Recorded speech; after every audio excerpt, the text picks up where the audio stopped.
سید علی شاہ کاظمی صاحب youth of پارا چنار کے چیئرمین ہیں. گزشتہ 16-17 دنوں سے اسلام آباد میں F61 میں نیشنل پریس کلب کے سامنے ایک ہڑتالی کیمپ لگائے ہوئے ہیں، جس کا مقصد یہاں کے میڈیا کو یہ بتلانا ہے کہ پارا چنار میں کس قسم کی انسانی حقوق کے خلاف ورزیاں ہو رہی ہیں. ان سے بات کرتے ہیں یوتھ آف پارا چنار اور پارا چنار کے مسائل کے بارے میں. السلام علیکم کاظمی صاحب. السلام علیکم. آپ لوگ 15 دن سے یہاں پر ہیں. یوتھ آف پارا چنار کب وجود میں آئی، کس مقاصد کے لیے، اور کیا مسائل ہیں پارا چنار کے، اس کے بارے میں ہمیں ذرا بتائیے بہت مختصراً. یوتھ آف پارا چنار 6 اپریل 2007 میں وجود میں آئی. جب وہاں پارا چنار میں طالبان نے ایکٹیویٹی شروع کی تو پارا چنار کے مسائل کو اجاگر کرنے کے لیے اور آواز کو ان کے مسائل کے حل کرنے کے لیے اور ان وہاں کے مظلومین کی آواز اٹھانے کے لیے، ایوان اقتدار تک پہنچانے کے لیے اور ان مسائل کے لوگوں کے بارے میں اویئرنیس کے لیے یوتھ آف پارا چنار وجود میں آئی. اور اس کا جو بنیادی مقصد یہ تھا کہ میڈیا کی توجہ حاصل کی جائے ان مسائل کے بارے میں اور ایوان اقتدار تک. آپ کے خیال میں میڈیا نے اجاگر نہیں کیا ہے اس کو جس طرح وہ اجاگر کرنے چاہیے تھا، اس طرح انہوں نے اجاگر نہیں کیا. تو کچھ مسئلہ کچھ ایسا ہے کہ کچھ طالبان آپ کے علاقے میں آئے ہیں اور وہ اپنے ایجنڈا وہاں پر امپلیمنٹ کرنا چاہتے تھے، ایجنڈے کی تکمیل چاہتے تھے، جس کو آپ مقامی لوگوں نے سختی سے مسترد کیا اور کچھ مزاحمت کی ہوگی. کیا کہانی تھی اصل؟ 6 اپریل 2007 سے جب وہاں پر طالبان کی ایکٹیویٹی شروع ہوئی تو وہاں پر جو 2 بڑے قبیلے ہیں، کرم ایجنسی کے توری اور بنگش قبیلے، تو انہوں نے طالبان کی ایکٹیویٹیز کو مسترد کر دیا. اور طالبان کا جو ایجنڈا تھا کہ وہ اس علاقے پر کنٹرول حاصل کر لے، اور ان کا جو اپنا ایجنڈا ہے غنڈہ گردی، اغوا برائے توان، ان کو ان علاقے کے لوگوں پر امپوز کیا جائے. کیا وہ کوئی محفوظ ٹھکانے بھی چاہتے تھے وہاں چھپنے کے لیے؟ وہاں پر وہ یہ بھی چاہتے ہیں کہ وہاں پر چھپانے کے لیے ان کے باقاعدہ کیمپس بنائے جائیں. اور توری اور بنگش قبائل نے ان کی اس ایجنڈے کو مسترد کر دیا. تو کیا آپ لوگوں نے مسلح جدوجہد کی تھی ان کے خلاف؟ تو ایسا بھی ہوا وہاں، کیونکہ قبائل کے پاس اسلحہ بھی ہوتا ہے اور دوسری چیزیں بھی ہوتی ہے، تو ظاہراً انہوں نے اس کو ان کی ایکٹیویٹیز کو، کیونکہ وہ بھی مسلح تھے اور قبائل بھی.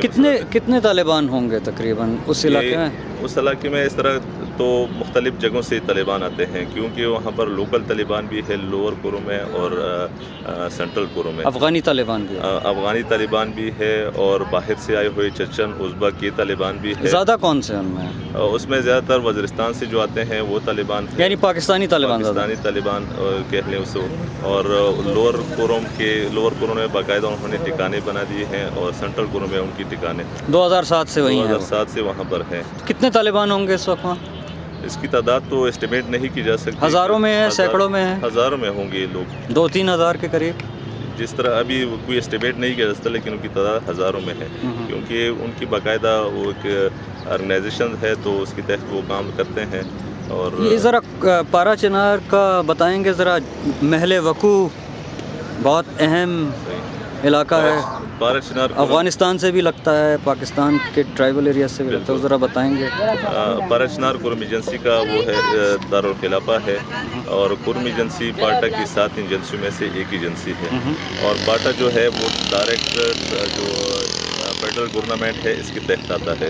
اور یہاں پر ہمارے فیڈرل میں اس کا نمائندہ صدر پاکستان ہوتا ہے. تو KPK میں ہمارا جو نمائندہ ہے وہ گورنر سرحد ہے، پھر ان کا نمائندہ اپنی ایجنسی میں پولیٹیکل ایجنٹ ہوتا ہے. اور اس پارا چنار کا مخلوق کو اس طرح سے ہے کہ یہ پشاور سے تقریباً 256 کلومیٹر کے فاصلے پہ ہے، اور یہ چاروں طرف سے افغانستان میں گرا ہوا ایک علاقہ ہے. ان کے شمال سائڈ پہ ننگاہار صوبہ ہے، اور مغرب سائڈ پہ ان کا بختیہ صوبہ ہے افغانستان کا، اور جنوب سائڈ پہ ان کے وہ خوست صوبہ ہے. اور جنوب سائڈ پہ خوست کے ساتھ ساتھ جو ریلیٹڈ علاقے ہیں وہ پاکستان کے جو شمالی جو وزیرستان کے علاقے ہیں وہ بھی اس کو لنک کرتے ہیں. اور اس طرح مشرق اور شمال میں ان کے ربض ایجنسی اور خیبر ایجنسی جو باٹا کے علاقے ہیں وہ بھی پڑتے ہیں، کیونکہ یہ علاقہ اس طرح چاروں طرف سے ایک قسم کے محاصرے میں ہے، اور یہ علاقہ جو ایک ہی روڈ جاتا ہے پارا چنار کو، جسے ہم ڈل پارا چنار روڈ کہتے ہیں، یہ ایک واحد شاہراہ ہے جو پارا چنار کو پاکستان کی دوسرے علاقوں سے ملاتی ہے۔ اور 6 اپریل 2007 سے جب وہاں پر طالبان نے اپنی ایکٹیویٹی شروع کی تو توری اور بنگش قبائل نے ان کی ایکٹیویٹیز کو مسترد کر دیا اور ان کو ایک قسم کی شکست ہوئی، تو انہوں نے الٹرنیٹیو ٹل پارا چنار روڈ پہ قبضہ کر دیا تاکہ ان لوگوں کو، توری اور بنگش قبائل کو مجبور کیا جائے کہ وہ اپنے ایجنڈے کی تکمیل چاہتے ہیں۔ تو وہ ابھی تک بند ہے؟ تو ابھی تک بند ہے، اچھا۔ اور بند اس طرح سے ہے کہ غیر محفوظ بھی ہے اور بند بھی ہے۔ لیکن عجیب بات یہ ہے کہ وہاں پر تو آپ یہاں کیسے آ گئے اگر وہ بند ہے؟ وہاں ایف سی کے لیے تو کھلا ہے، کیونکہ آپ کو پتہ ہو تو پارا چنار میں آرمی کا ایک بڑا کیمپ بھی ہے، اور ایف سی کا بھی وہاں پر کافی وہ بڑا علاقہ ہے، وہاں پر ایک ان کی کیمپس ہے۔ تو یہ جو ٹل پارا چنار روڈ ہے یہ توری اور بنگش قبیلے کے لیے تو بند ہے، لیکن ایف سی اور آرمی کے لیے کھلا ہے۔ ایف سی اور آرمی کے لیے اسی روڈ سے راشن اور دوسرے ادویات جاتے ہیں، خوراک جاتے ہیں۔ آپ کیسے آئے وہاں سے؟ توری اور بنگش قبیلے کے لوگوں کے لیے نہ خوراک جاتی ہے اور نہ دوسرے ادویات جاتی ہے۔ جب بھی آرمی اور ایف سی کی کنوائی، بالخصوص ایف سی کی کنوائی جاتی ہے تو ان میں عام لوگ بھی، توری اور بنگش قبائل کے لوگ بھی ہوتے ہیں، تو اکثر یہ ہوتا ہے کہ لوور کورنر میں ان پر اٹیک کیا جاتا ہے، اور یہی ایف سی کے لوگ پھر تماشا دے کے توری اور بنگش قبائل کے لوگوں کو چھوڑ کے وہ بھاگ جاتے ہیں، اور اس کی وجہ کیا ہے؟ اور طالبان ان توری اور بنگش قبائل کے لوگوں کو پہلے اغوا کرتے ہیں، پھر اس کو ذبح کرتے ہیں۔ اگر ان کو پیسے ملتے ہیں تو پیسوں پہ اس کو ریلیز کرتے ہیں، کروڑوں اور لاکھوں کی ان کی ڈیمانڈ ہوتی ہے، اور اگر ان کو وہ پیسے ملتے ہیں تو ان کو رہا کرتے ہیں، اگر پیسے نہیں ملتے تو ان کو ذبح کرتے ہیں، ان کے جسم کو ٹکڑے ٹکڑے۔ اچھا، جو ہمیں میڈیا سے پتہ لگا کہ وہ توری اور بنگش تو شاید ایک فرقہ وارانہ فساد آیا تھا کہ توری شیعہ ہیں اور بنگش سنی ہیں اور ایک دوسرے سے لڑیں، کچھ ایسی بات ہے؟ نہیں، یہ صرف میڈیا میں ایک شوشہ چلایا گیا ہے کہ وہاں پر سیکٹیرین وار ہے، بالکل ایسا ہی نہیں ہے، کیونکہ اس سے پہلے بھی وہاں پر 5 لاکھ کے قریب آبادی ہے اس علاقے میں۔ 5 لاکھ کی آبادی ہے، ان توری اور بنگش قبائل، دوسرے اقوام بھی وہاں پر آباد ہے، دوسری قبیلے بھی وہاں آباد ہے۔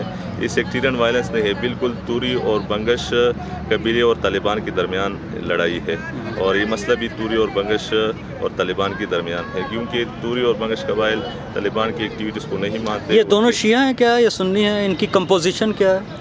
حیت کیسی ہے؟ توری قبیلہ تو ٹوٹلی شیعہ وہ ہے، لوگ ہیں، اور شیعہ قبیلہ ہے، اور بنگش جو ہے وہ بھی وہ ہے، اس میں اہل سنت کی لوگ بھی ہے اور اہل تشیع بھی۔ تو وہ بنگشوں میں دیوبندی ہیں یا بریلوی ہیں، کون سے ہیں؟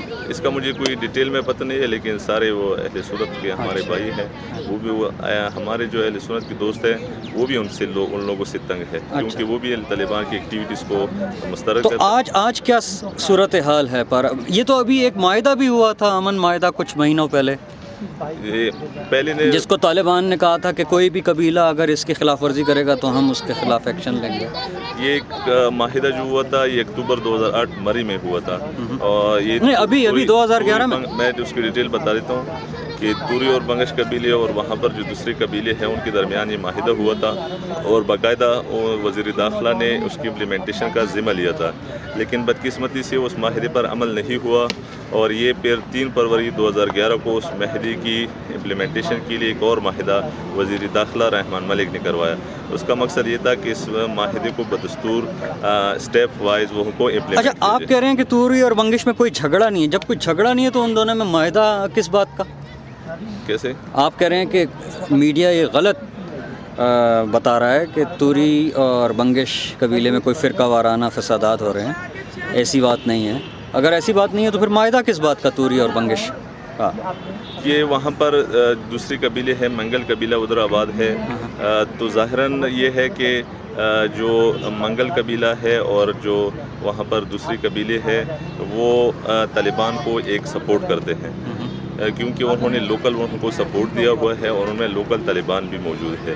تو یہ معاہدہ اس طرح سے ہوا تھا کہ توری اور بنگش قبیلے اور جو دوسرے قبیلے ہیں منگل قبیلے ان کے درمیان یہ معاہدہ ہوا تھا، اور اس معاہدے کا جو بنیادی مقصد یہ تھا کہ وہاں پر امن لایا جائے، اور وہاں پر جو نقصانات ہوئے ہیں اس لڑائی کے دوران ان کا ازالہ ہو، اور ٹل پر اشنار کو کھول دیا جائے اور وہاں پر ان کی امپلیمنٹیشن جو اس معاہدے کی امپلیمنٹیشن کی ذمہ داری وزیر داخلہ نے لی تھی، لیکن اس معاہدے کی کئی وائلیشن ہوئی اور معاہدہ جو حکومت کی ذمہ داری تھی اس معاہدے کو حکومت نے امپلیمنٹ نہیں کیا، اور جو اس معاہدے کی جو آخری خلاف ورزی تھی وہ 25 مارچ 2011 کو ہوئی، جب اسی ٹل پر اشنار روڈ سے ایک بس پہ حملہ ہوا تھا، اس سے پہلے بھی 10 آدمی قتل ہوئے تھے اور 47 اغوا ہوئے تھے، ان میں سے 10 کی لاشیں بھی بعد میں ملی تھی۔ اس کی تو اس کے پیچھے کون لوگ ہیں، کون کروا رہا ہے یہ، اور کیا وجہ ہے کہ یہاں امن کیوں نہیں قائم ہو رہا؟ اصل میں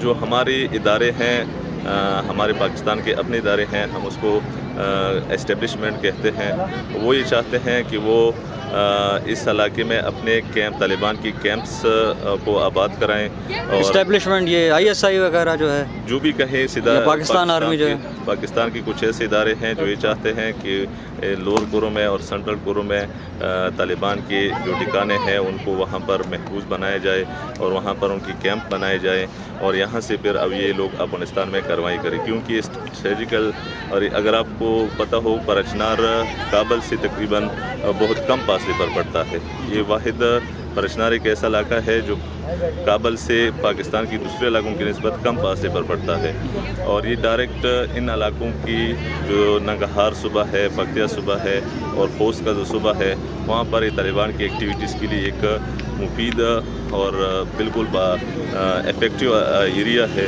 اور یہ چاہتے ہیں کہ ان علاقوں میں ان کی کیمپس قائم کی جائے اور ان کیمپوں سے پھر وہ آگے افغانستان میں۔ اچھا، آپ نے کہا 5 لاکھ کی آبادی ہے جو کہ طالبان کو پسند نہیں کرتی اور ان کے خلاف جدوجہد بھی کر رہی ہے، تو پھر کیا وجہ ہے کہ 5 لاکھ کی آبادی اور صرف چند ہزار طالبان، تو قابو کیوں نہیں پا لیتی آبادی؟ کیونکہ طالبان کو بیک اپ سپورٹ بھی حاصل ہے، پاکستان کی جو FCC ہے وہ طالبان کو بالکل سپورٹ کرتے ہیں۔ کس طرح؟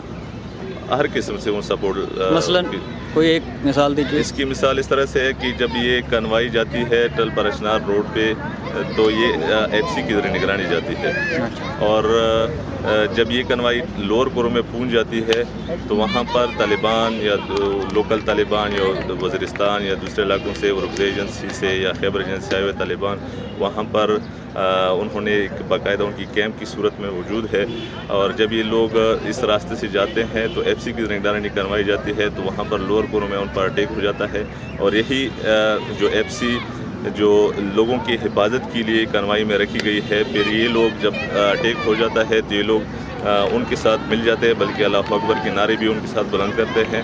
اس کی ویڈیو بھی موجود ہے، اگر آپ نے دیکھی ہو، صدا اور پھر کئیوں کے مقام پر جب یہ کنوائی جا رہی تھی تو آپ اس ویڈیو میں دیکھ لیں کہ ٹرکوں میں سامانوں کو لوٹا جا رہا ہے، ایک بندہ ان کی لاش سڑک پہ پڑی ہوئی ہے، لوگ ان کو لاتے مار رہے ہیں، اور FCC ان کے ساتھ خاموشی سے گزر کے آگے نکلتی ہے۔ تو اب اس کا حل کیا ہے؟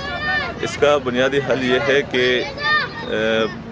جو آرمی ہے، پاکستان آرمی، ہم یہ سمجھتے ہیں کہ صرف اور صرف پاکستان آرمی اس مسئلے کو حل کر FCC بھی تو آرمی ہی ہے۔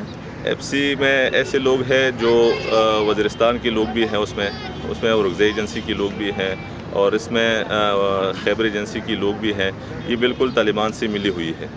صرف آرمی ہی ایک ایسا ادارہ ہے پاکستان میں جو اس ٹل پر اشنار روڈ کو محفوظ بنا سکتے ہیں اور پر اشنار کے مسئلے کو حل بھی کر سکتے ہیں۔ کتنے لوگ مارے گئے ہیں ابھی تک ان فسادات میں 2007 سے؟ 2007 سے اگر اس کی تعداد دیکھ جائے تو 3000 کے قریب لوگ وہاں پر وہ ہوئے ہیں۔ توری کے یا بنگش کے؟